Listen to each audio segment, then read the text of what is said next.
What's good, everybody? This is your girl, Miss Info. We're on the Ride Along Front Seat Chronicles, and we have RICO BAEZ in the front seat. Let's get to it. So, RICO BAEZ, who is RICO BAEZ? Like, where did he come from? Where did this all begin? And we're gonna go through like your story of your life. We've met, through J Boss, and in the car show scene, and we've gotten working in some business together and working on the car shows and traveling with your whole company. And so now we want to sit down and just really talk to you and see like who you are, where this whole journey, where it started for you, and who you are. So let's get into it. So who is RICO BAEZ? Well, thank you for this opportunity. I really appreciate it being here. And RICO BAEZ is a gentleman who is an entrepreneur, a man who's been through many struggles, trying to open many doors, and a Latino Puerto Rican from BX, Bronx, New York, and originated from there and moved out to Jersey. Always been an entrepreneur guy, always had that spirit. My dad always said there's something about you that you can't be work around other people, you just want to do your own thing. And when I was a young man, I didn't understand that, but then as I started progressing more, I realized I needed to be me. And so I based out of New Jersey, building up a vision, a dream, which I had many. I wanted to be doing, I wanted to do a lot of things. I just couldn't find my place.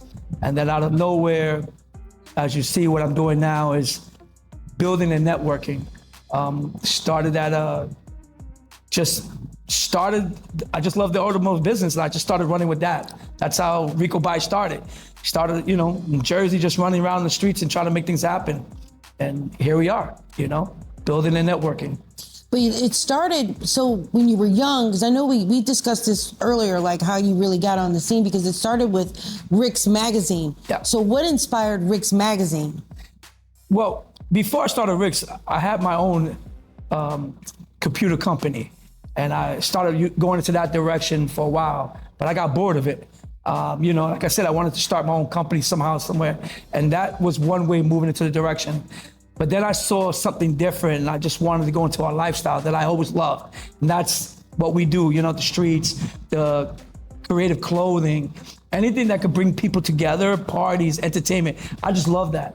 So when I went by accident, jumped into it, RIX started in Union, New Jersey. That's where I really started, next to Irvington, Newark. That was, the foundation was that. So I got a small little office, started that little platform, started transitioning over from the computer world into the lifestyle world, entertainment style. And from there, I started finding my ways, making a lot of mistakes, networking, opening doors. And RIX started as a small online production. Everything was online. And then we would just do little mini car events and stuff like that, but it was literally designed for media marketing. And we were on, that's in Union, New Jersey, it's like a website. And I was still testing the waters. I didn't know where I was gonna go. I didn't know if I was gonna do a magazine. I didn't know if I was gonna do this, I was gonna do that. I just was testing the waters. But that's where we basically started in Union, New Jersey, So where did the name RIX come from? Oh, that's funny you said that. RIX changed a lot of ways. The original name was RIXplosion. RIXplosion? Yes, RIXplosion, okay. Which that was corny as hell, sorry. But the reason why was my company was called RI, Rising Sun, or something like that. Rising Sun, it was something like that. And then my other boy he had X. It was another gentleman I was working with. And he was a great web developer, but I was a good marketer. He didn't have the skills to talk to people, but I had the skills. So I had approached him and said, look, why don't you give me a year and I will make both of our company big than what it is. So Explosion started with his brand, and then our Rising Imports, that's what it was. Now that I remember, it's called Rising Imports. And I took him, and that's when it started to be called RIXplosion, like that. That's what it was.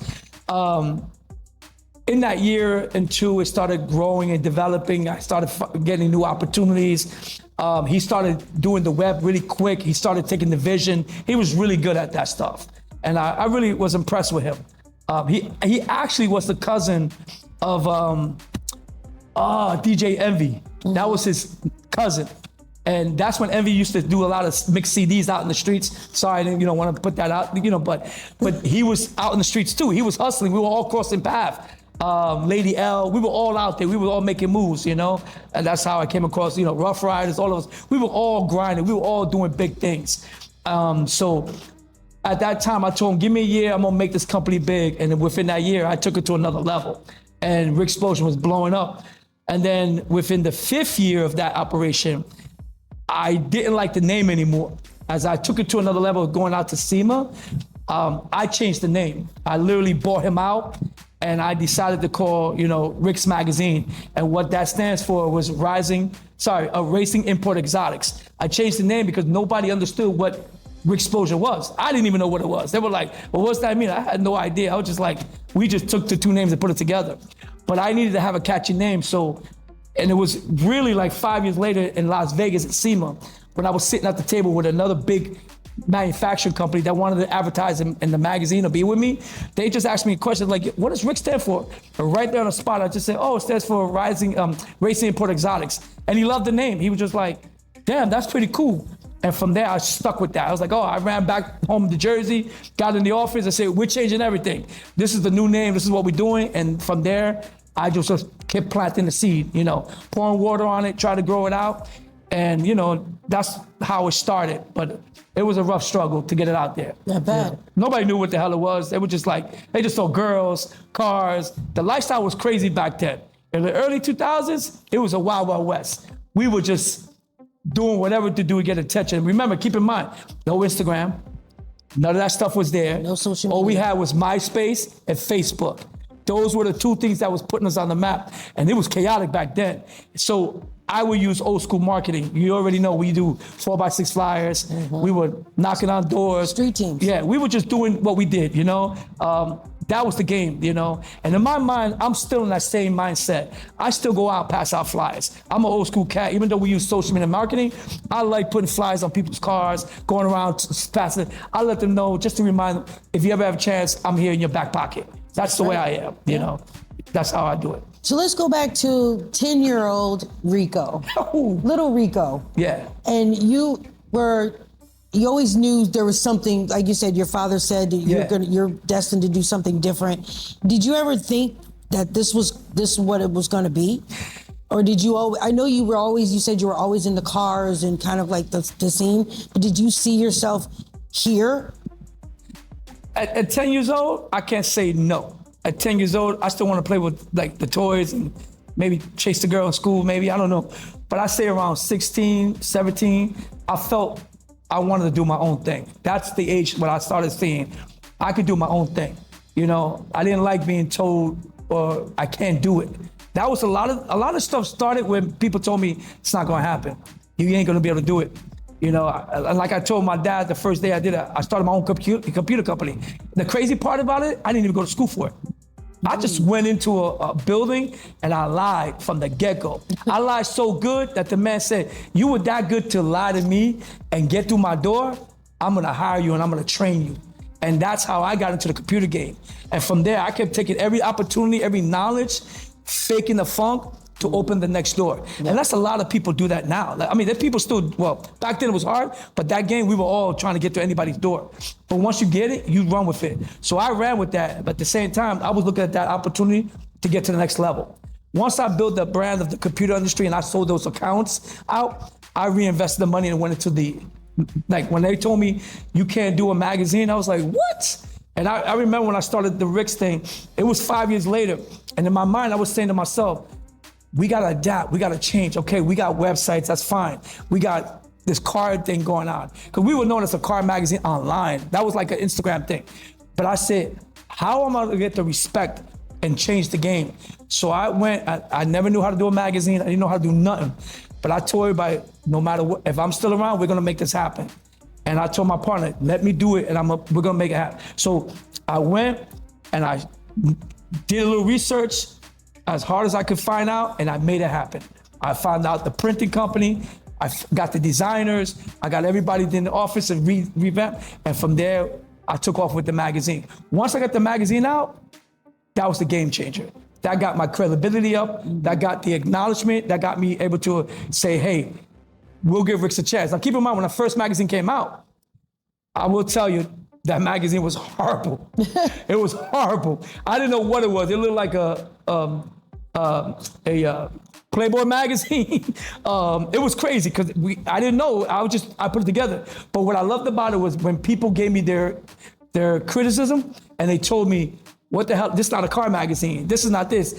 And I was like, damn. And right there off the bat, I realized I need to change it. If I'm going to get it to a level where people can respect it, I got to take that street attitude and take it to another level where it could be respected, but still keep it street smart. And people just, once I did that change, that second or third one, everything started changing. From there, that's when people started to say, hey, how can I get in the magazine? How can I work with you? Wanted to be a part of it, yeah. Yeah. What was your first major moment that made you realize this was bigger than just a hobby? In the early 2000s, that was a big thing because nobody can do those things. So you were the man. You were that guy doing what you need to do. And now we're competing with everybody. We're now just a number, just the way it is. Everybody's there in your pocket. So you really got to really stand out to be somebody. Yeah. But back then, there wasn't too many people doing what we were doing. So you had the chance. There was a lot of mistakes in my path that I took, which I regret. And I could tell you, if I didn't make those changes or those algorithm moves, things would have been super different for me. I mean, if I would have caught the Instagram train or the social media platform and like I tell everybody in 2013, 2014, that's where everybody became Instagram gangster. That was one way, or Instagram famous. That's the other way. There was two types. And people were just going crazy attacking you on Instagram, right? That was at that 3-year, 4-year mark where everybody was just being aggressive. That was a horrible time, Like I really say that was not a good look for anybody. But what kept you motivated during those hard times? Because when I did RICS, I left the industry for 5 years. I stopped in 2011, right when the real estate market dropped. Nobody was advertising, the bubble bursted, nobody wanted to spend money.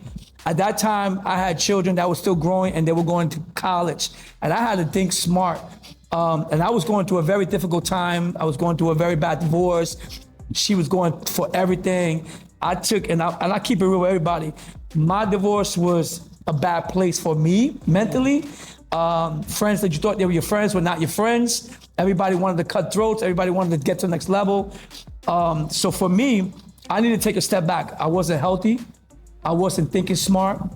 I was seeing too many people, too many sharks in the field. So I needed to take a step back. I needed to focus on my kids' health and what they were gonna do. And for me not to lose everything, which I took bad advice from accountant, lawyers, shut it all down. She's going after everything. And I had this, and I didn't want to lose it all. So I just took a step back, shut things down. But that 5 years really affected me, hurt the company, because if I would have stayed in the game when the Instagram hit, Scout, I could have been 1 million followers. It could have been totally different for me. So God chose my path differently. I really didn't think I was gonna come back. I really didn't want to touch car shows. I didn't want to do nothing. I was so mentally upset about everything I had. I went from top to bottom. And that's why I always advise people. And I even tell celebrities, I said, look, you may be the man today, tomorrow you could be here. And I see them come. I interview a lot of artists, a lot of people, and I'd be like, when they be rude, like, oh, I say, my man, at the end of the day, I see you come and you could fall. And it's always gonna happen. So don't ever forget where you're coming from. I don't forget the streets. I don't forget where I come from. I think I work hard enough to open doors for other people than myself, because I always want to see other people do better than I do. Yeah. Just as long as we respect the guideline and respect each other. Because some people are sharks and they will try to, yeah, I'm with you, and then they forget you. Sure. I really try to work with everybody. So if you could go back and change one thing in the early days, what would it be? And I had closed down what I did and stayed in the game when I was supposed to stay in it and just stay strong. At that time, I felt, defeated. I was losing a family. I thought I had a family in the industry. Once they feel you're not the man, everybody wants to just go above you. So I should have stayed strong. I should have just said, you know what? I'm not gonna shut nothing down. I'm gonna still keep going. I'm gonna revamp and keep making it happen. That was a learning experience for me to just say, coming back. When I came back 5 years later, it was crazy. The one thing I always remember when I first came back in 2017, I think it was, the people that I taught were my friends, the people who I helped to get out there. They were literally treating me like Benny Blanco on the block. You guys remember that movie, Benny Blanco on the block, when he said, Benny, it's not the same anymore. You can't do it no more. Right. And you're like, yo, what do you mean? What do you mean? It's the same game. It's like nothing's gonna change. Nah, it's not the same. You can't come back. And I didn't understand why they did that to me, but then later I realized they wasn't trying to stop me from coming. They were scared of me being a competition to them. They didn't want me to be in their way. They didn't want me to educate the people that really know how to do shows, right? Because everybody acts like they know how to do a car show. Everybody knows how to do, like, you can do this, but it is time and energy and very consuming, right? That's why I say anybody could do this. It's just the mindset you put yourself in and how you want to activate this stuff. For me, when I came back, I was so pissed off that they treated me like that. After I helped some of them get out there, or I worked with them, and the next thing they could do is tell me, it ain't the same, we can't have you come back. So I had to fight for almost 4 years. The amount of lies and drama they put on a social platform to try to defeat you, to bring you down, to say this and say that. What kept me going was I never activated my mind to fight with them on social media. I let them rant and rave and say whatever they had to say. What I did was say, if that's what you want to believe, believe it. If that's what you think you want to go with it. Watch the way I work. And every time I kept working, every year, I was working with corporate, city officials, venues that people would be like, and then people started questioning, like, wait, you said he was this guy, but there was no proof. Every time I kept doing it, they kept saying, but he's doing parades, he's doing this, he's working with corporate, he's working with city officials. So how can he be this gentleman and how can he be this person, but you're not showing facts, but you're talking, saying it, but no proof. But I kept staying quiet, like, hey, are you gonna say something? I'm like, why? I'm not gonna entertain it. If you want to go in that direction, go, but I'm gonna continue working. I'm gonna show you who I'm gonna do. And every time I kept doing what I was doing, it kept defeating him. But how is he this bad person, but he's selling out shows? How is he, but he's with this political person? And I just kept quiet. Even though they attacked me. Now, I'm not gonna say I didn't lose it once or twice. Some people did get to me, but I would quietly talk to them and say, listen, anytime, any place, I'm with you. I'm still that person, but my mindset was more like, you don't gotta fight the world anymore. You don't gotta prove to nobody. So I decided just show them in your work ethics. And that's what I did. So I kept proving them, RIX is gonna move forward. We're gonna keep, adapting, try to educate them like, hey, listen, we don't gotta keep arguing. We don't gotta live in the past. Let's just move forward. And if I did anything to disrespect you, I'm sorry. Completely, I'm sorry. So once they get that apology, I just keep moving. I just go from there and I just don't even look back. Now, if they can't accept the apology, because sometimes you don't remember what you did 10 years ago, 15 years ago. And some people do hold grudges. I'm like, damn, you still holding a grudge? Because what, you couldn't get in? I didn't let you in? You didn't follow my rules? Or one of my employees did something? Believe it or not, 95% of the time that they're mad at me is because one of my employees or somebody in my company made the mistake. But because they know and they see you, it's your fault. You are the target. Oh, F RIX, F that person, the hell with RICO. And I'm like, but did I do something? Nah, but your people did. But I will have to take the responsibility because it is my company, it is my brand, so I have to deal with that 24/7. It's sad to say, I always tell them, I said, but did I do something to you? No, so why are you so mad at me? But people, they're attracted to the negative before they accept the positive. So they're gonna hate you more than they will support you. And believe it or not, in our own backyard, they hurt you more than your own, than somebody out of state. So I could go to another state, they'll love me. They're like, I don't even know that cat, but I love them. This is the reason why I do so many shows in New Jersey, in New York, and the tri-state, because I can leave and go to the States and make money anywhere else, because they don't know me. I just keep adapting. But I don't leave my backyard. I don't leave my hood. I don't leave my streets because I love my streets. I love my people. I can see them 4 times a year and still say, I still love you. Even though tomorrow you hate me when you don't get a trophy or you don't like that my employee did something. I understand it. It's not as easy as people think they could do this stuff, And some people do it, once they get the money and they taste the money, they just go crazy. It's more than just the money. It's the love. It's the adapt. It's the commitment. It's the sacrifice. I lost so much doing this industry that I could say when I leave this world, I don't need to take all of it with me. I don't need to be rich because you're not gonna take it. But I can at least say I tried and I'm happy for making an effort, Left your mark. Yeah. I tried. I mean, they're not gonna remember me. I'm just another person anyway. But at least I felt good that I was able to bring a good amount of people into my world and my section for that one day, for a couple of hours, to see a group of people networking and talking. That's amazing. Just like other parties, just like everybody's doing events, we get that satisfaction for that one day to see so many people just talking to each other. So you brought up a good point. You like to, you said your favorite area is the tri-state area. Yeah. So what makes the car culture in the tri-state area so unique for you? I mean, people always tell me I need to travel, go out of state, go to Florida. I want to. But again, it's not that I'm scared because I used to do it back then. It's just that it does take a lot of effort and time and energy to do these things. And you got to have that mindset. My mindset is not built, but I love my tri-state. This is where I was born and raised, and street hustle, getting in trouble, like every man. I'm not gonna say, look, I got locked up. I got my beef. I fought my way through trouble. But that's the real Rico. That's not a lie. People could be like, oh, I'm never gonna sugarcoat it. I'm never gonna say I've been this great person. I've done it all. But what I will say is, if I can help somebody else achieve their goals, I'm gonna do that. Just like I ask people to help me, they help me. And I am blessed that some people say, oh, look, you know what? We see the potential in you, so we want you to come with us. I love that. Well, let's touch on that a little bit. Yeah. So you say you were locked up. I mean, we don't need the details. Sure. But how did that affect you? How did that change you? Well, because I'm sure it did. Yeah. Well, so as you know, in the early '80s, at the street hustle game, 90s, 80s, we only knew one thing. We only knew how to have the dopest BMW, dopest Euro cars. So the street game was how we can sell and provide a street game and fight. Growing up in the 80s is you had your bomber jacket, you had your Adidas sneakers on, you had your name tag chain. That was my street game. So that's how I knew it, or my sheepskin. I used to love my sheepskin, with the glove, the hat, the whole thing. That was my street style, So, and then we always look forward to the Fridays house parties, whose house we're gonna be at. But the streets were calling, and that's why I knew my entrepreneur side, because I wanted to hustle it and make the money. But I took it the wrong direction. I don't encourage it for anybody.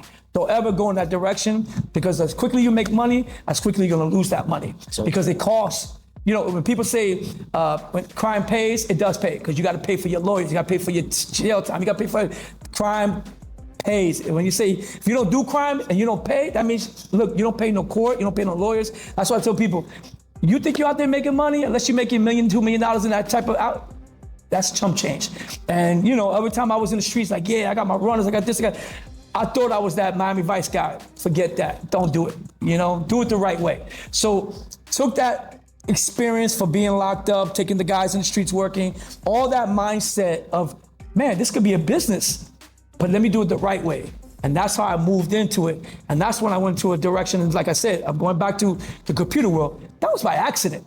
That was literally sitting there saying, you know what? I want to be a businessman. I want to be out there. How can I adapt? I don't want to sit in a box. I don't want to be sitting there with a bar in front of me telling me I can't do nothing. Right. So I had to adapt, and that was the only way I was going to do it. Now, and keep in mind, I didn't come from a bad family. My dad went from the Bronx to Jersey. It was like the Jeffersons moving on up. We had a house with 3 bathrooms, 4 bedrooms. Like, it was big. My dad did it, and I'm like, damn, but I wanted more. And my dad said, I worked my ass off to make sure you get the best. Fortunately, I did do something, I did things to not honor that, but I understood I wanted more too.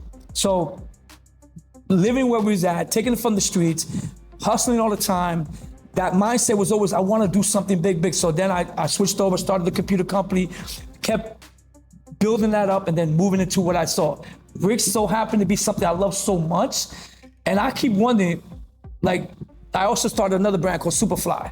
Superfly, that's my clothing brand. Superfly, I'm always doing this all the time. People want, so if you look at my Superfly, it has the finger like this, that's the U, and Superfly. And so I built that brand, and that started with the clothing, selling that. You'll see people wearing the Superfly. Then I named the car show out there in Long Island. That blew up big for me in Long Island, taking over a mall. So that was Superfly Sunday. That was awesome. So that is RIX and Superfly. So RIX is I'm about that life, and Superfly is just the Superfly brand. The Superfly brand. Because I'm always that cat that's always like this, doing that. So how did you go from the internet, RIX magazine, and hip hop, and your street, street teams? How did you go from magazine to car shows, exotic cars, and the models, and how did that transition to that? Well, in the early 2000s, how we got noticed was we had crazy models. We were known for having 15 girls working with us. We were known for having the best cars, like in our events. We would support other car shows. I literally was a media marketing company. I was the magazine. So when people were like, oh, we want to be in your magazine, that was my niche to get them all in. So they're like, oh, can we get RIX at our show? So I would get those perks. Like, okay, we'll be there. I'll send my people out. So that was the street hustle. There was only a few magazines in the hood that would compete with us, but I was that one good quality one. And there was only two good magazines. There was either me and Ryde's magazine. Everybody knows Ryde's magazine, right? Remember that? Mm-hmm. So they were corporate New York, Manhattan. They had stupid money. I was a low-level street cat magazine. But when you put them side by side, everybody's like, yo, these magazines are good. The only magazines that were really out there that was heavy hitters was California. Those were the JDM Japanese magazines. Those guys had that niche. But in the East Coast, only Ryde's had that niche. And then there was RIX magazine, and I had my backyard. So I called it guerrilla marketing. While they were busy going around the United States, I was taking care of my street corners and my things. So that was how I was able to adapt with them. They didn't like it, but I was rocking with them side by side. We used to beef with each other in a way where they would try to shut me down in courts and everything, and I would beat them. They were saying their logo looked like my logo, which is not really. They just wanted me to waste money. But I adapted, had the right lawyers. I spent money, but when we was all said and done, the judge said these two magazines are not the same, and they're not the same. One is RIX and one is Ryde. They don't really say. So I just said, okay, I'll just change the logo a little bit, and it won't be, and that was it.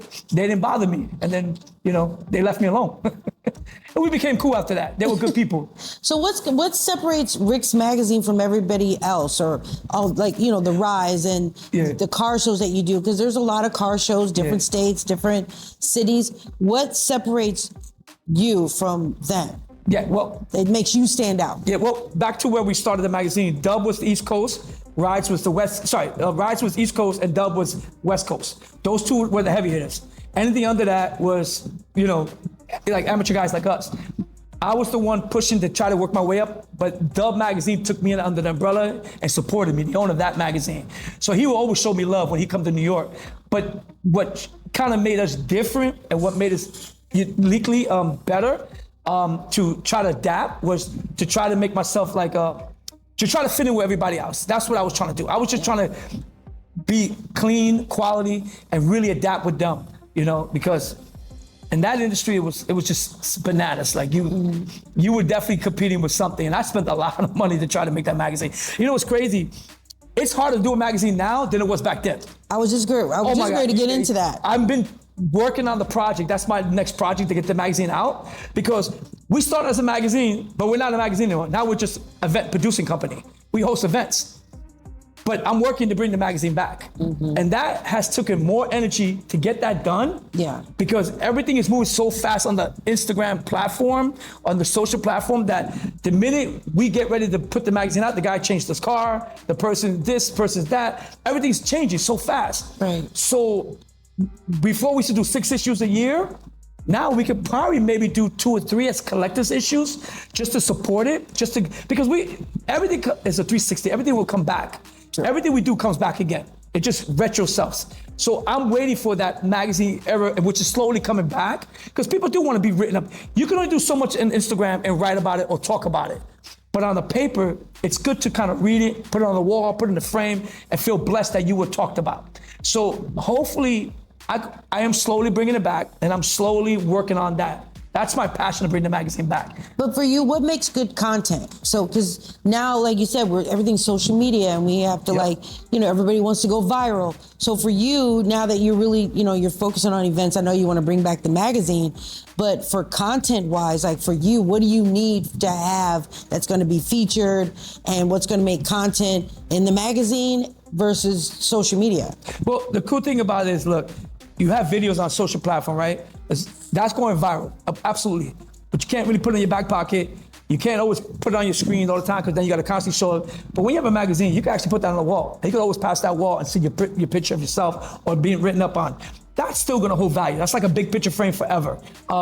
So my thing is trying to adapt, because back then when we did it, it was beautiful. Every artist, 50 Cent was on the cover. Swiss Beats was on the cover. I remember when I used to do shows with him, when we did Pier 57, where I have a video of him going, this is Swissy, we were RIX magazine, we're rocking out. That was amazing, we were interviewing him. He would always come to our shows. We used to do the ride out to the Summer Jam, and we used to meet up and all that with him. So there was a lot of artists that came and gone that was featured in my magazine, that some of them were on top of the world, and now you don't even hear about them. Some got locked up, some, you had Jason Williams, you had, matter of fact, we just got hit up there doing a documentary on him. There's, oh my God, there were so many artists that that put out there. You got Hulk Hogan, there were just so many great people at that time that were very famous, that I want to do that again now. So if I could bring that same style back then and put them out, because there's people that say, oh, you got a magazine, can I be on it?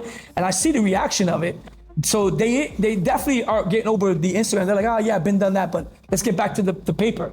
And I think if I bring that back, I can actually maybe make my foundation a little more solid, because, like I said, anybody could do a car show, but not anybody can do a magazine or anybody. So if I can go back to adapting again and doing car shows, event production, a magazine, media outlet, that's not that many people could do that, So bringing that whole dynamic back again, I think I can reinforce RIX and give it a better foundation.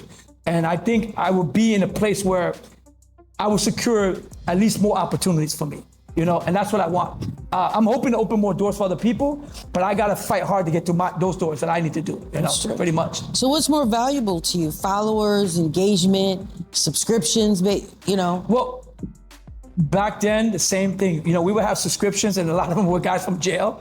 They were, their girlfriends, their sisters, and they would do it for the family members would do that. It's almost the same concept like that. But for me, I honestly tell you the truth, in the beginning, I call Instagram a social platform the metrics right off the bat. I see numbers. And everybody was going crazy over the numbers, like, oh, we gotta have the most likes, gotta have the most shares, the most followers.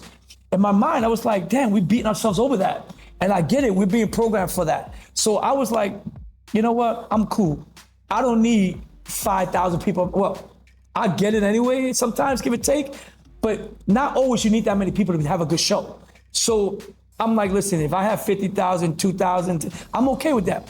Because at the end of the day, if you look at it, you'll have a good 300, 400, 500 cars, and you get 2,000, 3,000 people the day. That's still good. That's still good numbers for anybody. So being a humble person, I'm okay with that.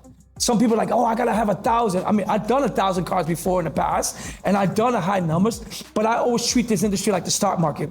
Some days it's beautiful, and then tomorrow the stocks go down. You're never gonna have a full blown out, oh my God, all your shows are great. It's gonna be a hit and miss. And I had to keep programming myself like, it's okay. It'll be fine. Sometimes I do go crazy, like, oh man, I need to do the numbers. But I let the universe and the industry decide my outcome. I just hope and pray that it works out for everybody.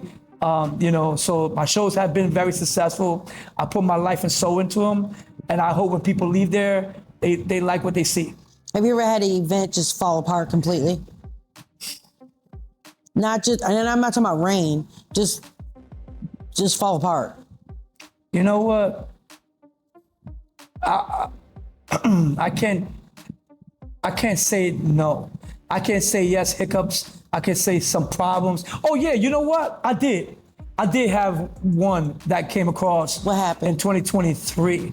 It was the first show that I got shut down, completely shut down and sideswiped. And it was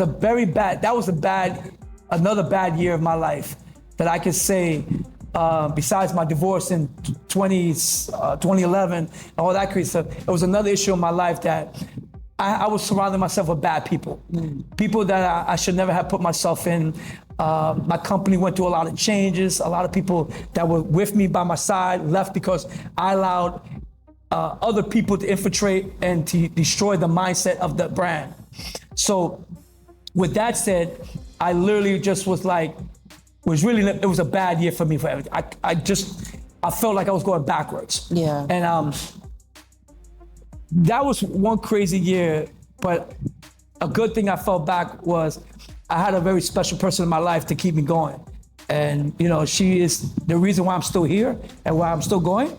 So That's beautiful. If it wasn't for my partner, my life partner, I don't know where I would be at right now. You know, like, Yeah. you know, That person, that means a lot. Yeah. To have somebody special in your life. Yeah. A lot of people say, oh, I don't need anybody. Yeah. I can do this by myself. But when you really have that partner, Yeah. that companion, that partner, that friend, that confidant that has your back and Yeah. and gets the vision. Yeah. And is 100% 10 toes down. Yeah. There's nothing you can do. There's Yeah, nothing I was- you can't do. Yeah, You know? it was just, it was a bad year, and I everybody that I thought was with me, it felt like the same way again. Yeah. And I was like, God damn, like this shit doesn't stop. But you know, she kept pushing me, guiding me, protecting me. Even when I felt in the worst place, but I was able to overcome and still prove to people none of it was true. None of these things were bad. Because there was so many people just looking to put me in a bad place. Yeah. But I was able to adapt again, keep moving forward, keep my head up high, and having her by my side moving forward was like God sent, you know, like, That's I mean, beautiful. it was very bad, lonely nights that, you know, I just felt like I had to, like, I'm done. Because it was just so many people that you think they were with you, they just wanted to see you destroyed. Yeah, and it was true. crazy, Yeah, you know? yeah. But now I feel like I got a good team. I mean, I love the team I had in the past. There was some good people, and I didn't get to see the signs. I didn't get to hear them telling me, "What are you doing? What's wrong with you? Don't let those people in." But I did, because I'm always trying to change and adapt. And one thing I tell people, you can't always be scared. You gotta try it, right? Even if you fail, you gotta open the doors. Even when you know these people might not be good for you, you gotta let them in. Gotta try. Because out of all those bad people, there's gotta be one good person in there. So, and I'm still doing that. I'm still bringing people in every day. I'm still trying to hire people. The fact that I'm trying to hire as many people as I can, which I could say, no, you know, I just want to fill my pocket up and just call it a day, do a half-ass show. No, I want to bring as many good people in to help me grow. The more we grow, the more, even if you're with me for 2 shows, 3 shows, or 2 or 3 years, as long as I can keep, whatever comes in my pocket, I hope it goes into your pocket and keep providing and hiring people. That's my goal right there, to keep bringing, you know, if I can feed myself, I'm gonna feed other people. That's what I want to do, you know? So where do you see RIX Magazine in 5 years versus where you see RICO BAEZ in 5 years? I would like to see RICO BAEZ and RIX Magazine still have to say commitment. Try to do good, try to help others, try to put as much love and passion into it. You know, I want to see us both work together, and I want to see us grow. You know, I am very OCD. I'm all over the place. And, you know, my vice president always tells me, management always tells me, I get emotional very fast. That is a lot of my downfalls, because I get really super excited and emotional. But isn't that the Latin fire inside of you? That's the fire in me, Yeah. which people don't understand. That's how I think and breathe, because I like to see shit go. Like, people are like, oh, but it was like, I see things crazy and I get crazy. But when it's all said and done and it's all done, the smile is in my face, the happiness, and I'm a normal guy.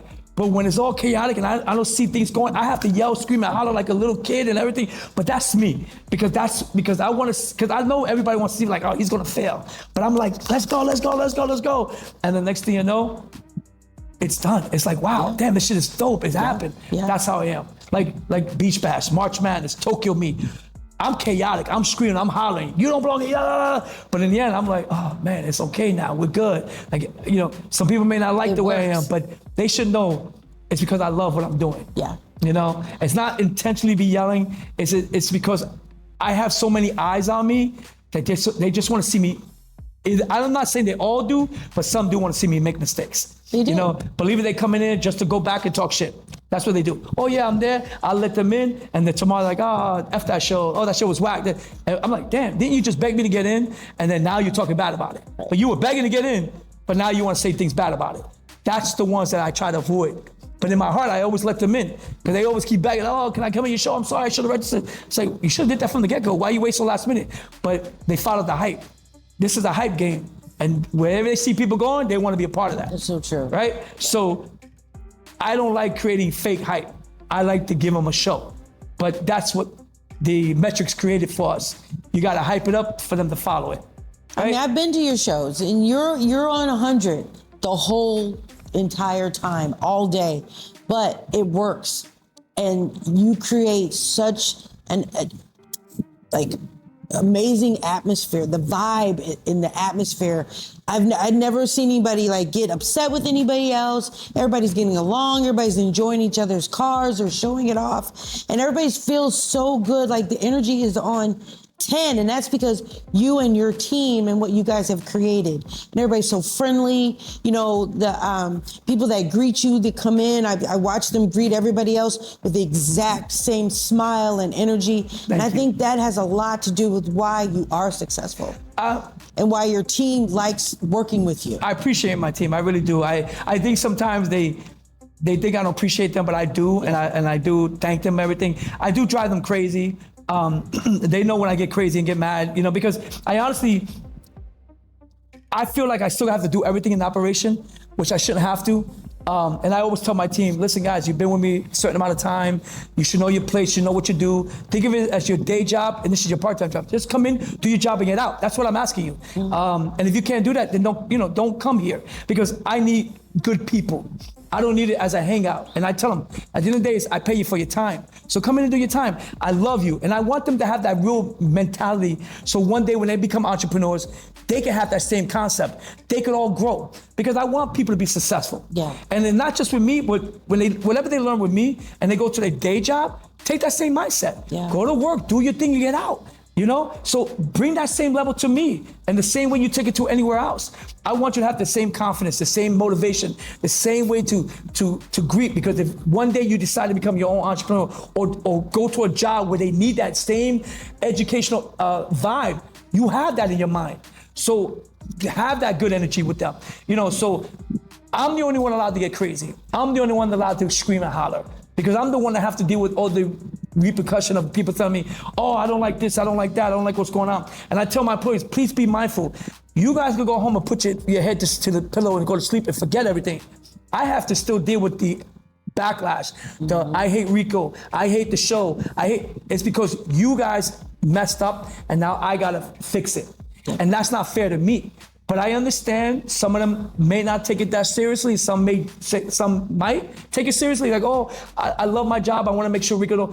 Those are the good ones. And I'm not saying the other ones are bad. It's just that their mindset are not there. So for me, I have to do a lot of things to make sure that they see I'm not a pointer. I don't just point. I get in the trenches with them. I work. I pick up. I put up tents. I hustle. Because I want to be an employee too. I am an employee as well. I may be the owner, but I work hard. Yeah, you do. I don't sit there pointing and, oh, you do, get out, I'll do it with you. I want my staff to know I'm part of the team and I will work just as hard as them. Yeah. Okay? Because not that I don't trust them, it's just I want them to see I'm with them. And I want them to understand that. And that's a good leader. You know, that's what it takes to be a good leader. Some people don't understand that. You don't just manage, you don't just point and direct. Yeah. You're a leader, and people look up to that. I hope they can whether see you that. think so or not. Yeah. They take little pieces of that. Even if they might be online hating, in the back of their head, they're like, well, he was right. And this part makes sense. And I like how he kind of did that.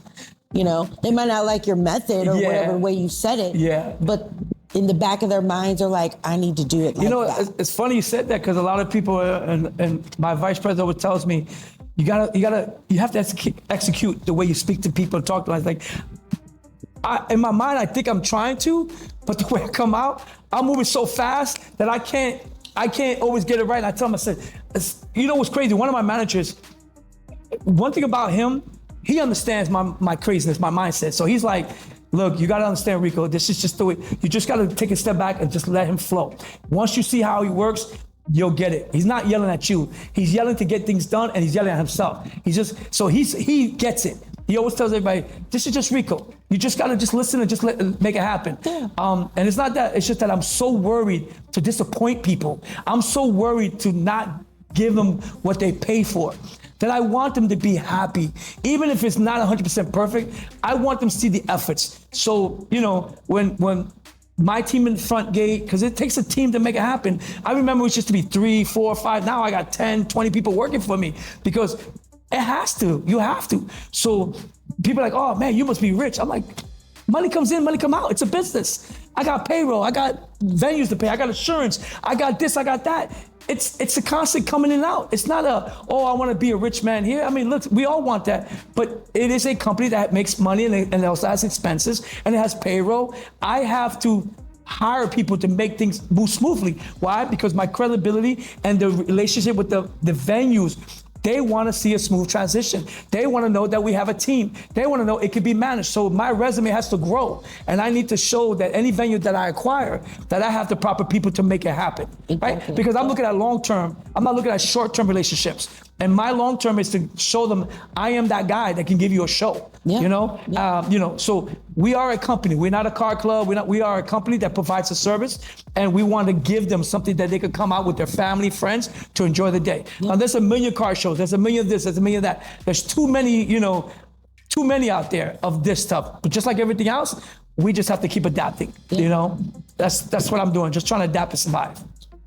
That's it. That's all of us. What legacy do you want RIX Magazine to leave? Oh my goodness. I hope I can pass this business off to somebody else that really wants to do it.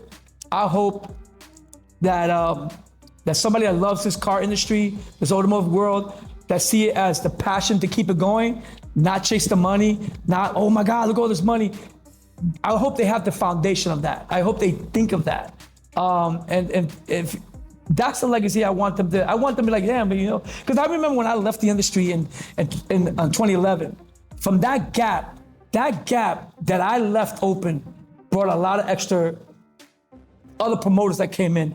And these guys were able to take over quickly. That Instagram helped them be the people they need to be. And people said it, when you left the industry, so much has changed. And when I came back, I said, no, how bad could it have been? But when I came back, I said, oh my God. If I would have stayed, I would have been on level with a lot of other players. But I'm okay because that's what God gave me. That's the universe told me. We're gonna take you down, you're gonna start over, and you're gonna adapt again.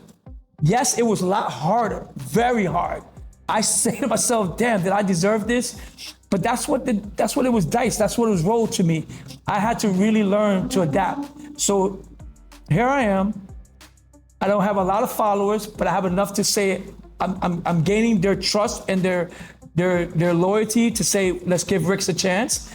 So, and I'm hoping I'm still providing some type of, entertainment to them. I'm still trying to figure out a lot of things because you have to have before it would just be me doing it, and you know how much time you gotta be on social media to do it? Yes. So now I have a social media manager. I went through like 5 of them already. It's not easy to be on there and living on social media every day, answering everybody's questions and posting pictures. It's definitely a mind-boggling thing. Yeah. So I have to say, okay, let me give it to somebody else because people want to talk to you. And that's another thing. If they know who you are, they're gonna go after you. You know, you're the target. And then if they're very close to you, like, oh, come on, let me get in. I'm your boy. And then, so I always tell people from the get-go, before the show, I'm your friend. After the show, I'm your friend. During the show, it's business. Oh, yeah. That's it. I'm off the clock. Like, guys, if you're really there to support me, support me. If not, it's all good. I have people like, oh, and they'll stop messing with me, supporting me because my clock turned off. Like, oh man, I don't mess with RIX because he didn't let me in. But if they really understood the mindset of what a business is, if I let you in, I gotta let 20, 30 other people in. I gotta let a lot of people in. So yeah, so in the end, I try to tell people, listen, please understand, I'm doing a business. Mm-hmm. There's only so much I can do, and all I ask you to do is respect the rules. Our rules said be in at a certain time, we gotta do this, we gotta do that. So everybody's just, gotta understand this is a business. Before the show, I'll bug out with you, I'll drink with you, I'll laugh with you, I'll play football with you, I'll do everything with you. But during the show, I have to set my boundaries. Yeah. That's just about it. I hear you. Well, we're gonna have a little fun. I got some quick fire questions for you, okay? Cool. I feel too nervous about this. Just fun. Imports or muscle cars? You know what? You forgot this. So you got imports, you got muscle cars, you got Euros, right? Okay. So you got to add those in. So you got Euros, you got imports, and you got domestics. That we call them. Like muscle cars are domestics, right? So you got those. The automotive industry is very big, right? So when I started, I was a JDM guy. I used to have a LS400, Lexus hooked up, first generation, all customized, done up nice. I had those type of cars. But then as I growing older, I went into the Euro market, and I love the European cars. Range Rover, Audi trucks, Mercedes. I'm a Mercedes guy. I mean, first I was Range Rover all the way. I already had 3 of those bad boys. I love them, but you gotta have deep pockets, and them bad boys keep breaking down. So I had to switch it up. I gave it all the love I could, and I'm gonna tell you, those were my favorite toys. Mercedes, I have to say, I had 2 of those, and I love Mercedes. So for me, the Mercedes is my thing. I love them, and that's my cars right there. So Euros. Okay. Yeah, I'm still a JDM guy. I love JDM cars. I do love them because I am Tokyo all the way, Japanese all the way. My house is all feng shui, it's all Japanese. It's all about that. But I just gotta think for Euros. That's my thing. Who's your favorite artist to ride to in your car? Like when you're in your car, you're in your favorite car. Who's on the playlist? Growing up was always radio, right? And I always listened to radio. Now, to be honest with you, I am on some other path. I listen to, which is crazy. I went from Pandora. I went to, that's my dog, my best friend. He's, I always gotta live my guy. What's your dog's name? Yeah, Tokyo. Tokyo. Yeah, Tokyo. There it is. There it is. There it is. Okay, makes sense now. So, and everybody knows Tokyo. He's my guy. So, I listen to more of, I started with Pandora. I switched over to YouTube music outlet. And I'm more of a different genre of music. Like, I like my things more out there. Not hard rock, I just like the music that's a different platform. It's like just different. Yeah. So it's like it's different. And because I listen to everything. I listen to R&B, I listen to this, I listen to that, I listen to hip hop, I listen to everything. But my mind likes a different type of music where it's more like a mellow type of thing.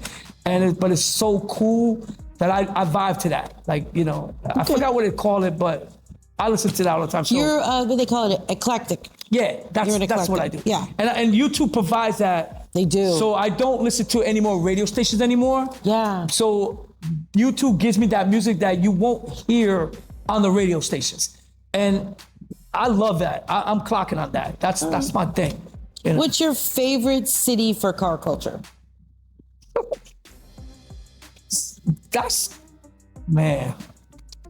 New York. Well, New York. I love New York. Yeah. I love. There's nothing better. The vibe. So if you could let's put in perspective. It's an NJ/New York. That's my cities of cities. Right. So you bounce back and forth. Yeah, I dance with both. What's the most toxic debate in car culture? Oh my God. That word is so strong in the automotive industry, like any industry. Drama is everywhere. And the hate, the drama, the extra stuff that's not necessary. We are too much. And I would say people love to see people fail.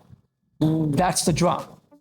People love to not support 100%. That's so true. Yeah.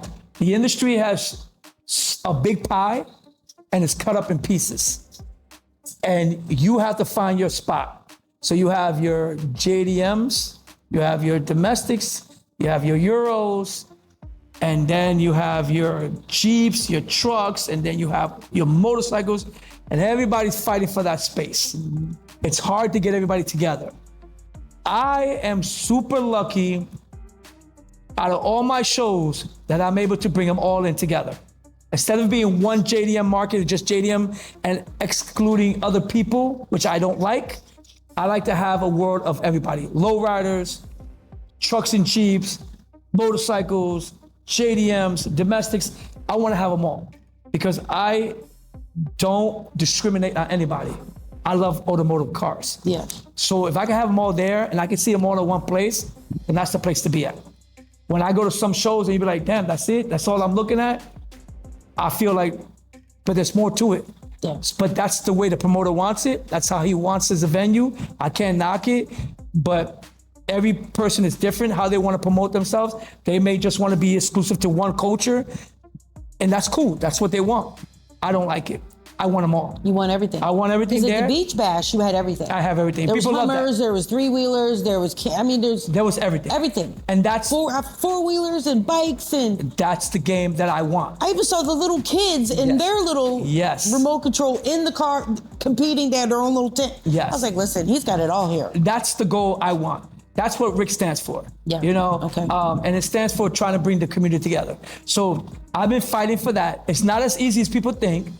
But people say, you know, I got to give you credit for that because you were able to bring everybody together. Not many shows do that. That's true. Not many shows do that. Yeah. So I'm You're going to bringing keep so many different cultures together. Yes, yes. It's not just, you know, it's not just, you know, white people. Yes, or the black, or the Chinese. Yeah, it's everybody. everybody. It's everybody. Mexican, Puerto Rican, Chinese, Japanese.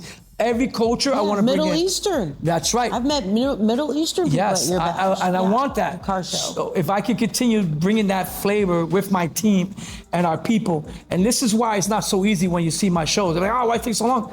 We have a lot of people coming in, different characters, different people. You got Guyanese, Trinidadian, you got Jamaican, you got black. I want the vibe there. We have small shows and we have big shows. Yeah. So 3 of our big shows is Tokyo Meet. We just partnered up with March Madness, so that's 3 years with them. They used to have a great organization, but we took it to another level with them and made it even better. They're great guys. Then you have March Madness. We had Slam by the Harbor. We had, like I said, Tokyo Me. Beach Bash is something I've been building. Superfly Sunday is another great big show. Those are my big boys shows, and then I have small pocket ones that I do for communities or other people that want me to support them. I do those small ones. They bring up 50, 60 cars, which is cool because it also keeps you reminded and grounded to come back to reality that you don't always got to be the guy on top. Right. You always got to remember your other surroundings. And I don't mind that. And I always told people, I don't mind going back to 50 cars to start over again. I don't mind that. There's nothing wrong with that because that gives people that are just getting into the car scene, they can come to the smaller show and still feel like, you know, okay, I'm breaking into it. I'm being seen and noticed. Yeah. And then I can graduate to the bigger stuff, to the big boys. And I encourage people to, to do that. There's so much in the big world to be seen because you believe it or not, there's some small shows like amazing cars, but they're afraid to go to the big shows because they're so used to winning at smaller shows that when they get to the bigger shows, they don't win and they feel some type of way. It's not that. They got to slowly work their way up. And I keep telling them, I said, give it time. You'll get noticed. Not always you can't always win. And you can't always think that you're gonna win at the smaller shows. You gotta adapt and change. And I always encourage them like, wow, it's an amazing car. Why are you not at the big boy shows? And they're like, oh, I never win. I said, that's your mindset. You only program yourself to stay at the lower level because you wanna win there. So get out of that, come to the bigger shows and keep fighting till you're gonna get recognized. Some of them do that. Some go, oh my God, I didn't know it was this crazy. We tell them, but you gotta be there not always for trophies. You gotta be there to experience and network and display your car so people can enjoy it. The trophy to me is when you see that many people looking at your vehicle. Yeah. That is the satisfaction that I think they should go after. A trophy is an extra reward that says, hey, we as a venue, we like what we've seen. Not every venue is the same. Not every judge is the same. But everybody's like, oh, your judges don't know what they're doing. It's not that they don't know what they're doing. It's that it's what they like to see and what they think they want to get points to. Yeah. Other judges in other shows, they have a different mindset and they like what they see. Right? So it's always switching up. But that's what makes it so much fun because you'll never know when you're going to win or not win. But something like, oh, I should win. I won at this show. Just because you won at that show doesn't mean you're going to win at this show. That's true. But their mind's like, oh, I won at this big boy show, so I should automatically win. Their judges might be different the way we judge, but that's the way they're thinking. And I have to keep breaking that mold and say, not every show is the same. They judge differently. Their system is different. Their points are different than our different. So we all judging different ways. You got to remember that. They don't understand that sometimes. People just want to win. They just want to win. I think sometimes people just want to complain. They just want to have something to say. Yes. And it doesn't even have time. It doesn't even make sense what they're saying. Exactly. So they just want something to say. Yeah. So what's next for RIX Magazine that nobody sees coming yet? It's going to be unexpected. Like, what do they see? Like, what do you have coming up? Well, again, I have. I'm working on the magazine project. Okay. Well, we're hoping to work on that. My public relations person says keep that very confidential. I'm seeing, but I'm getting guys. I do have publicists and people that want me to keep that confidential. But we have lots of great things coming out, and we always say we're working on it, but as you know, as a company growing with more extra headaches, it sets things back a little bit, and we can only do so much as a team. We're not super big, but we have a good small team in the office, and keep in mind, we do have other lives. You know, people think this is our full-time job. This is not our full-time job. This is actually our second job. We all have our day job. Okay. I don't encourage people to quit their jobs thinking that, we get the money. We have a job in the day, and then the minute we come home, we're back to work, working another 8 hours on the second job, which is RIX. Now, and then we have no life on the weekends because we're out there promoting our shows and doing our show. So we actually don't have a life. I'm not saying in a bad way, but if this is what you want and this is the dream you want and you really want to achieve that success, then this is the commitment and the sacrifice you're going to do. Now, don't get me wrong. We do try to have vacations. We do try to have some leeway time, but we are dedicated. My team and my staff are dedicated. They actually give up their weekends to work at this show. Do they have to? No. They could go and enjoy it and be relaxing, but they want to help. And I am so thankful to them. Straight up from the top to the bottom. But it's a sacrifice. It is a sacrifice. It is a sacrifice. Yeah. If you want to be an entrepreneur, you want to make millions and be successful in the world, it's a sacrifice. You have to sacrifice. Money every come and go. day. Yeah, and to every me, day. The faster money come in, as fast as it's coming back out. It's being reinvested. It's being put back out. You know, money's not meant to hold in the bank. It really is not. And in your pocket. It's supposed to come in for a few days. It goes right back out. It's constantly moving. But for me, I'll get it. And they'll go right back. Okay, got to pay salaries, got to pay this, got to pay that. It's always constantly moving. So it'll come up and it'll come back down. It'll go up and go down. That's the way life is, and that's the way we actually are programmed for that. You know, of course we're gonna save, but I always know I'm not gonna take it with me, so I might as well spend it. I'm gonna spend it. They've been saying that. You can't take it with you. Yeah, and I'm definitely not gonna leave it for anybody that's not really fighting for it. So I'm gonna spend it to it, so I'm gonna enjoy it. You know, I just like to just make sure that RIX is at a point where I could say, damn, we made it. We're doing pretty good here, you know? But that's, like I said, every dream, it's meant to keep dreaming. I mean, from an outsider looking in, so just getting to work with you this whole summer. And I thank you for being with us.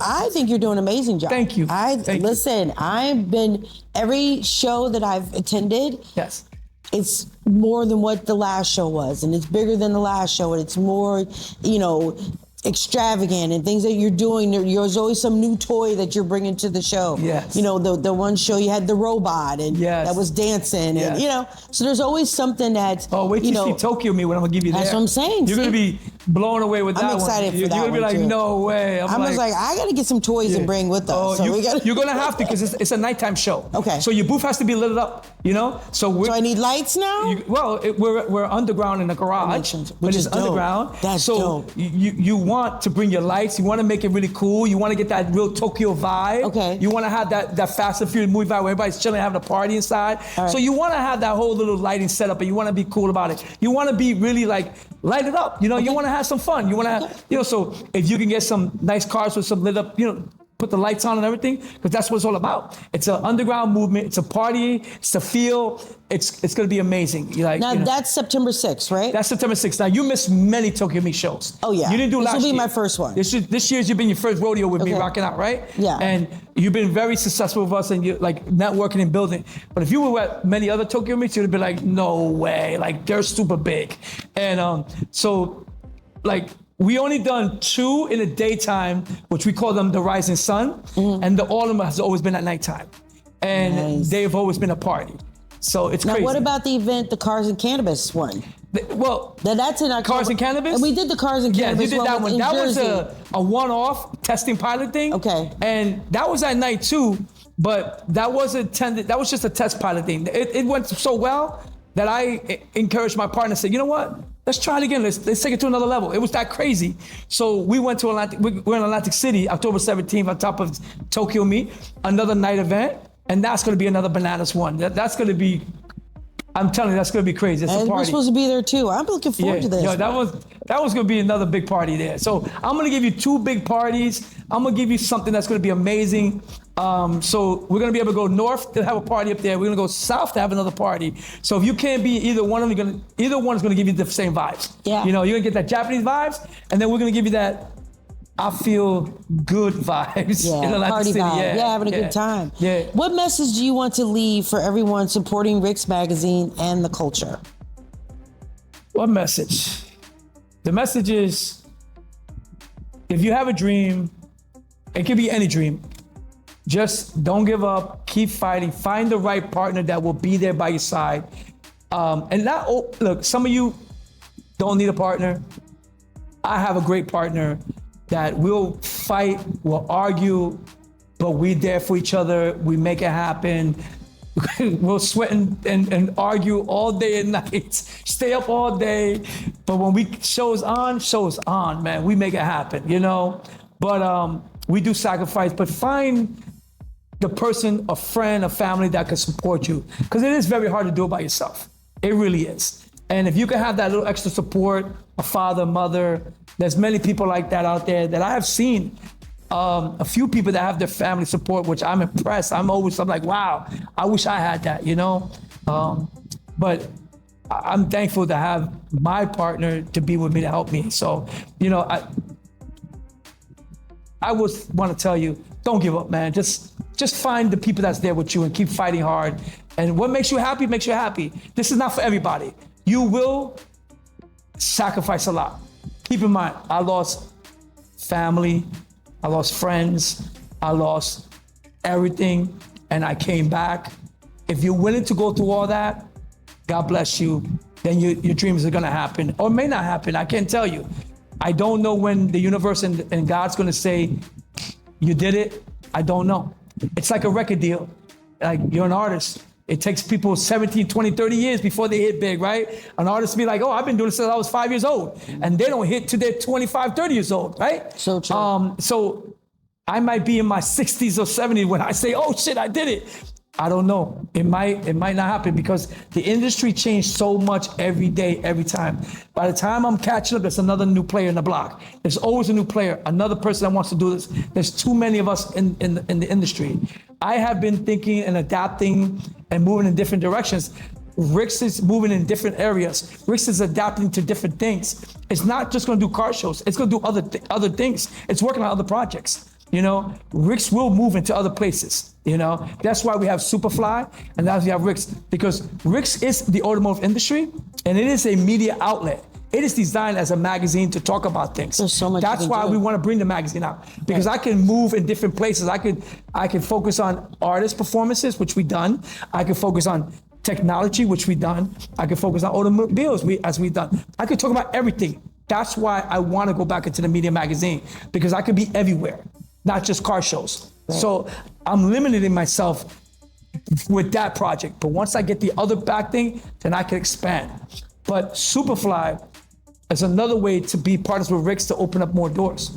You know, I love sports, so I am going into the sports business, and that's another entertainment I'm gonna be working with. So Superfly will work off of that brand. RIX will be powering Superfly in the sports industry. So that's another big project I'm working on. And when I launch that, that's going to be another incentive for the automotive, because we as automotive guys, one thing about the automotive industry, if you look at this industry, clothing, automotive, lifestyle, food, it's all in one. Yeah, it is. It's all one. So if you could take all that, put it together, it's the same thing. Mm-hmm. So if I move into the food and bring in the automotive, it's still going to be one thing. If I move into the clothing industry and bring in the cars, it's still the same thing. If I do motorcycles and clothes, it's all the same thing. It's all intertwined. It's just, we all love these things. It's just finding the market and so getting all that market together. That's why you see so many different things, is because I'm finding everybody in different thing and bringing them into one event. So I'm a motorcycle guy. I love riding motorcycles. So I got that niche. I like fashion. I'm a big fashionista. I like to bring that in. So it's just making sure I can adapt to the right venue to make it work. Not always is going to work, because the venue, like certain clothing can say, oh, this doesn't work for me. You just got to keep feeling it out until you find your mark. I'm feeling them out and then, okay, check this might work. Check this might work. I'm trying to make that happen. So it's a struggle. It's an everyday struggle. You know, just like I say this, you know, like I grew up with the RUFF RYDERS. I grew up with these artists. I grew up with other platforms. I grew up seeing so much. I was a hip hop artist I was a breakdancer back in the days. I was featured in the newspapers. I was so good at it. They used to write articles about me. Wow. I used to audition for the movie Beach Street. I did all those things back in those days. So I broke breakdance so much I broke my back. That's crazy. So I done all that stuff. So I always felt like I wanted to be somebody. I just didn't know how to do it. The only thing I couldn't do was sing. I got a very bad voice. But if I could sing, boy, I would be right there in your throat. That's why they got iTunes. Yes, that's true, right? The iTunes, yeah. They can change it up for you. I was always yelling so much that I think I hurt my vocal cord. And when I was young, I was a boxer. So I used to fight. I used to box. My dad was my trainer. He used to fight for Gleason's Gym in the Bronx. He would train me and my brother. So I was always in that mentality like, oh man, I fought for PAL, for Irvington, Newark, and I fought, and I used to be good at what I used to do. I was that good boxer, but then my mindset at that time too was I was good at with my hands, and at that time, if you said something stupid, I was on you. Like I would do stupid things, I would fight. Dumb on my part because I lost my boxing license because of that. That was the anger and the being stupid, not protecting that paper and I could have been a great boxer. Yeah. But that's what I wanted to be. I wanted to be a professional boxer. I wanted to be like my dad. My dad was a very good boxer. He was always in the newspapers, and I have all his articles. I have his Golden Gloves. I wanted to be just like him. So I would fight hard to be like that. And but like I said, life changes things. I would say God took you in a different direction. It took me different directions, and when I went in those directions, I felt like, damn, I really messed up, Yeah. So sitting in the box more than once, doing very, negative, doing things I shouldn't have been doing, and I don't encourage anybody, drugs is not the key to success, liquor is not the key, just focus on positive energy, just do nothing but good things, and it'll come to you, work hard, it'll come to you. And if it doesn't, that's okay. At least you tried. That's one thing my dad told me, and I always kind of remember that too. My dad wanted to start a business as a boxer after my mom took away one of his dreams, and he always regretted that. And he always told me, son, as long as I'm here, never let your dream go by. And I said, damn. So he always encouraged me to keep doing what you're doing. And because, my mom said, oh, you got to stop boxing. I don't want to see it. So he stopped, and that killed him. And that took away his passion. Then my dad wanted to be an entrepreneur. My mom stopped him doing that. And he had that's why I got most of my thing. So my dad always told me, never stop, keep fighting. And if it doesn't work, that's okay. At least you tried. Yep. And he told me, as long as I'm here, I want you to try. And so I would try.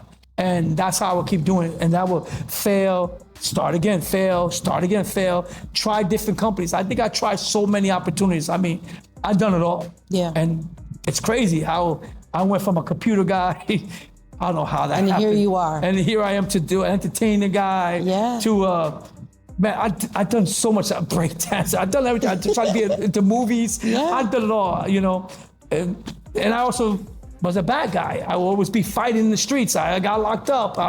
I wanted to be something, I just didn't know what I was. And here I am. Here you are. Old ass man, still trying to make it happen. Stop it. I'm doing the Dominican Day parade. I'm doing the Puerto Rican parade. I worked my ass off to get to that. Yeah. Not everybody can get in those parades. They don't understand that. Yeah, not everybody can get into there. Yeah. And I appreciate you taking Rough Rider Radio along for the ride. Thank you. I really do. Yeah. And I appreciate your belief in us, and I believe in you. And I thank you, because when you guys came to me, and we got to thank Jay to get that down, because Jay was a guy who used to come to my shows, because I used to go to Rough Rider events back in the old days. And that was another thing. I had the magazine, and I would go there support the Rough Rider events. I would write articles about them. So me being there and working with them and bringing my girls and bringing my cars to support them, and I remember the good old days, allowed me to progress and grow. Like everything else, what comes up must come down. Yeah. And the same thing when Rough Riders decided to leave and get out of the industry and change, everything changed so much because everybody just went their different ways, right? And I get it. And the same way with me, I went my different way. But hopefully we can bring back the culture. Hopefully they'll be back soon. Hopefully I can be a part of that and support and guide them, because like everybody else, people are not going to see you. They're going to want to see you, or they don't want to see you come back. Right, that part. And there's so many other events going on. Yeah. We either have to have our A game up, and not stay with the old ways and keep adapting like I do. I keep adapting. They have to adapt. Everybody has to adapt. Yeah. You know, oh, we're just gonna be another show. Like, that's just another show. Yeah. That's just another show. Yeah. You know, so, you know, you have all these, even artists, big time artists and celebrities are doing their own car shows. Yeah, You know, because that's they love true. cars. We all love cars. Yeah. You know, so that's where I'm at with me, you know, so. RIX is a crazy lifestyle. I love it. Now you know what it stands for, Racing Import Exotic. Our slogan is, I'm about that life. You know, we also have our business Superfly brand. It's a great clothing brand, you know, that I love and enjoy. And, you know, I hope you support it. And I'm just happy to be here. I love talking. That's the crazy part. Listen, you know? the best interview I hope you guys ever. like this interview. Listen, we 'cause- could just sit here and kiki and talk all night. Yeah, but we're not you gonna know, do that. I mean, I don't want you guys to turn me off like, yo, this guy talked too much. But, No. But you know, I appreciate, you know, the Rough Riders and you, Sharon, and everybody. Misinfo. Miss Info, sorry, Miss Info's out there killing it. She comes out to the shows. I'm super impressed with her, and she's gonna be there all the time, guys. So you're gonna see them always there. Check out their booth. Go look at, you know, say what's up to them. They're always interviewing people. So if you got something that you could bring to the table, go up to them, talk to them. They love to hear it. They love to see you out there, and they're supporting you. So, you know, please, you know, say what's up to them. And I thank you for allowing me to be here. If you have any more questions, I got some more for you. You know, you let me know. I'm a bike guy. I ride a Ducati. I'm a Ducati guy. Rico, thank you so much. Thank you so much for coming all the way from Jersey to Westchester County. Yes. Through all that traffic and, Yes. and craziness, and I could hear it in your voice. You were super aggravated. Yes. But you handled it, and you came out here and you sat with me, and we talked, we chopped it up, and I appreciate all the jewels that you dropped and hearing your story. And now I just respect you even more. And I can't wait to see where RIX Magazine goes and where you're going to be from now, here, from where the moment you are now, 5 years from now. Well, I hope you're still with me by my side. Of course. I'm hoping we can still do big things with you and also your other organization. I'm hoping we can open more doors for other people. With this magazine, we could do great interviews with some of the artists that you guys have as well. Yeah. I mean, there's so much we can do together. It's just that we just gotta make sure we protect each other and stay in our lane, because as you know, when people find out who we all are, sharks come out. Yeah, they start and they want to changing up. cut throats and like jump in there. Yeah. I get it, I understand it, but we can see who's right and who's wrong, and as long as we understand those values, we're gonna do good together, you know? So I'm blessed to be here, thank you. My, you know, VP and the team, and you know I stressed them all out, but I am super happy to know everybody that I get to see over the years. If I get to see you for 5 minutes or 8 hours, I am thankful for crossing paths with you, and hope to see you at our events, RIX Magazine shows, and hopefully you'll see the magazine come out. And if you've never been at a RIX show, come out, check it out. I think you're gonna have a good time. For sure. I think you're gonna enjoy it. Yeah. And we'll see you at Tokyo Meet. Yep. I don't know when this is gonna come out, but Tokyo Meet. Then you have the Cars and Cannabis.